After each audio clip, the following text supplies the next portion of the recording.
Describe him to me. And Muslims, look at the description of your Rasul. And for some, this would be the first time you hear what your Prophet looked like. I saw a man of striking appearance.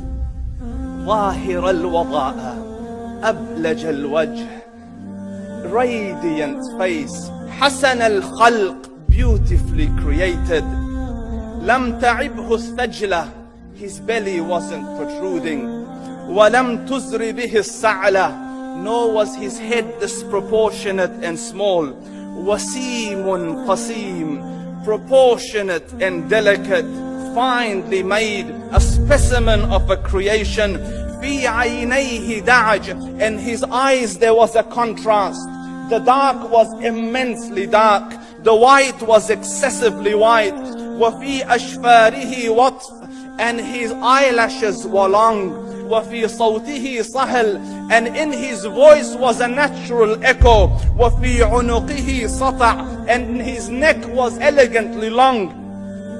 وفي لحيته كثاثة, his beard was full and thick.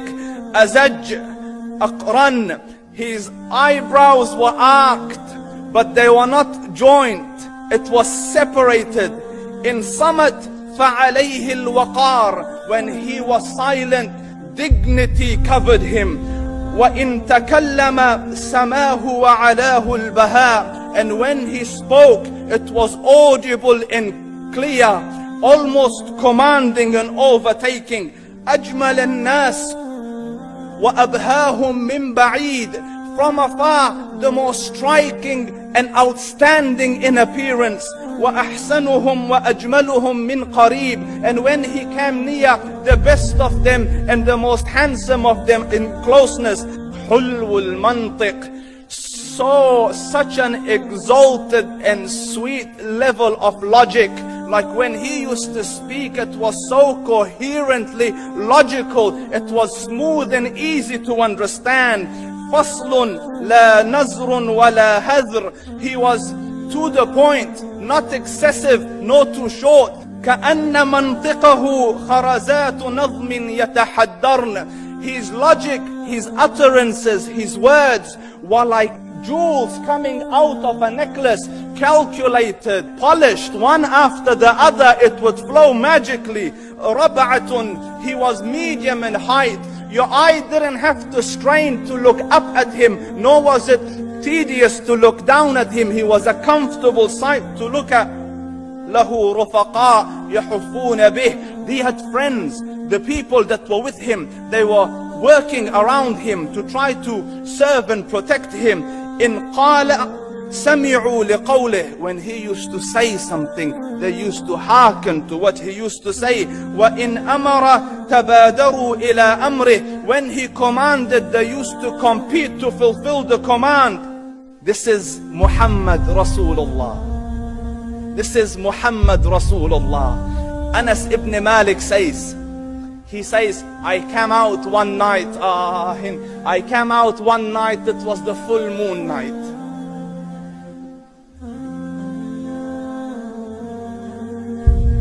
And I looked at the moon, and in the desert, understand, the moon is an awesome sight. It is smooth, it is radiant, it is clear, it is gentle compared to the scorching sun at which they are used to. So the moon was the epitome of beauty. So he says, I came out at a full moon night and I looked at the moon and I saw it beautiful, handsome. So I said, let me go see if the moon is more handsome or my Prophet is more handsome. Let me see if that is more beautiful or the Prophet is more beautiful. So I went and I saw him standing afar. So I looked at his face and I looked at the moon, and I looked at his face, and I looked at the moon, and I looked at his face, and I looked at the moon, and he said, Wallahi, he was more handsome than the moon in its entirety. That is just the look of your Rasul. Aisha radiyallahu anha says, I was sewing with the needle, my needle dropped in the dark, I couldn't find it. I said, Ya Rasul, I can't find it. He moved his face close, and I swear, out of the radiance of his face, I found my needle. And the Prophet sallallahu alaihi wasallam was mind-bogglingly handsome, but his handsomeness was covered with waqar in jalal and hayba. The Sahaba say, when we used to sit at his feet, two feelings conflicting would come on the heart.